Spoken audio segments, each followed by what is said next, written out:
Now something that can be pretty tough to talk about, but for parents, it's critical. Over the past few years, we've reported on popular and extremely dangerous fads like the choking game or the cinnamon challenge. You may not actually know what these are. We're gonna talk about that. They sound innocent, but one expert says maybe not. We're here with counselor Lori Vann. She's talked to other parents and kids, and you've seen some of these behaviors. First, before we get into this, a cinnamon challenge. They snort the cinnamon. Is that what they do? Well, you get a teaspoon or a tablespoonful of cinnamon and you ingest it and see if you're able to do it, which the majority of people can't without coughing or getting sick or some other bad reaction. And then the choking game is? It's been around for so long, but basically you find different ways to make yourself lightheaded, and then you stop your breathing and then you pass out and hopefully you wake up. Incredibly dangerous. So that it's one thing to find your kid playing with cinnamon, but what does that really mean? You believe it's a gateway behavior?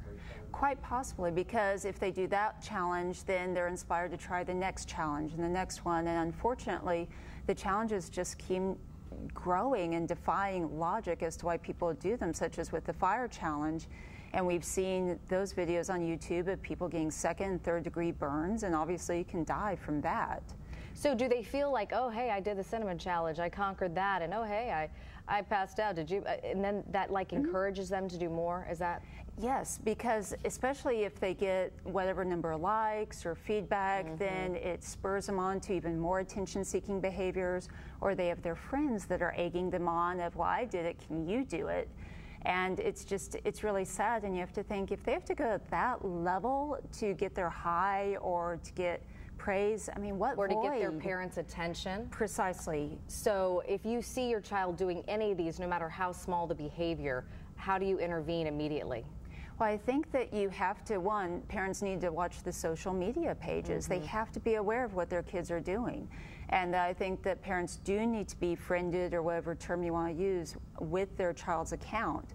And then when they see things of concern, they need to have a discussion, not a reprimand, not a lecture, but a discussion with them as to, well, tell me a little bit about this. What's making you curious to do this? And these are young kids, too. We're not just talking 16, 17, 18-year-olds. These are 12, 13.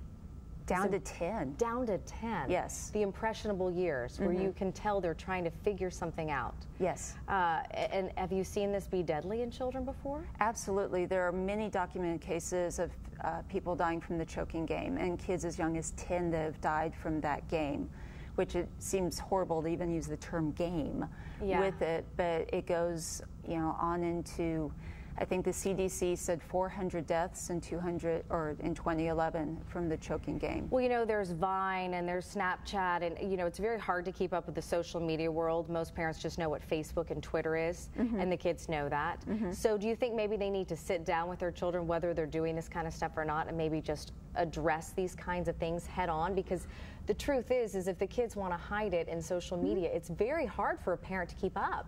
Absolutely. And I think that prevention is always the best step, and before your child has a social media account, to sit down and establish the rules for it, and to talk with them about internet safety, and talk about the different things they might see pop up, and the attention-seeking behaviors on there. Okay, so really they're not doing game after game. It is something about them. There is something going on, and you need to reach out, maybe even to a counselor to figure it out. Yes. All right, thank you so much, Lori. It's astonishing. 10 years old. It just keeps getting younger and younger and younger. Absolutely. Yikes. Thanks for your information. We appreciate it.